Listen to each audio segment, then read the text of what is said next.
இப்போ நீங்கள் பார்க்குறது ஒரு டயபெட்டிக் பேஷண்ட்டுக்காக நம்ம ரெடி பண்ணியிருக்கிறேன் பட்டர் குக்கீஸ். இதில் வந்து பார்த்தீங்கன்னா, சுகர் அப்படிங்கிறது கொஞ்சம் கூட ஆட் பண்ணலை. அதுக்கு பதிலாக வந்து பார்த்தீங்க அப்படின்னா, மைல்டாக ஹனி மட்டும்தான் வந்து ஆட் பண்ணியிருந்தோம். இது ஃபுல்லாமே வந்து வீட்டு, பட்டர், அதுக்கப்புறம் ஹனி, லைட்டாக சால்ட்டு. அது கூட வந்து டைஜஸ்ட்டுக்காக கொஞ்சம் ஜீரகமும் வந்து ஆட் பண்ணியிருந்தோம். 1 வயசுக்குள்ள இருக்கிற குழந்தைங்களுக்கு வந்து சாப்பாடு ஊட்டுனதுக்கப்புறம் நம்ம ஏதாவது ஸ்நாக்ஸ் குடுக்கணும் அப்படின்னு சொல்லி ப்ரிஃபர் பண்ணுவோம் இல்லையா? ஸோ மோஸ்ட்லி வந்து பிஸ்கெட் எல்லாருமே வந்து போவோம். அந்த மாதிரி போகும்போது, இந்த மாதிரி கஸ்டமைஸ் பண்ணி பிஸ்கெட் வாங்கி குடுத்தீங்க அப்படின்னா, குழந்தைங்களுக்கு அது ரொம்ப ரொம்ப ஹெல்த்தியா இருக்கும். இந்த குக்கீஸ பொறுத்தவரைக்கும் ஒண்ணே ஒண்ணு தாங்க. இது வந்து சீக்கிரமாவே வந்து உடைஞ்சு போயிரும்.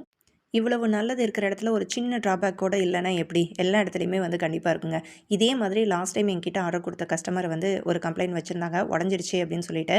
இதில சுகர் இல்ல அப்படிங்கிறனால இத கரெக்ட்டா வந்து பைண்டிங் வந்து இருக்காது. ஸோ அத கிளியரா எக்ஸ்ப்ளைன் பண்ணோனே அக்செப்ட் பண்ணிட்டாங்க. உங்களுக்கும் இதே மாரி ஹெல்த்தி குக்கீஸ் கஸ்டமைஸ் பண்ணணும்னா ஸ்க்ரீன்ல தெரிய நம்பர பார்த்து ஆர்டர் பண்ணிக்கோங்க.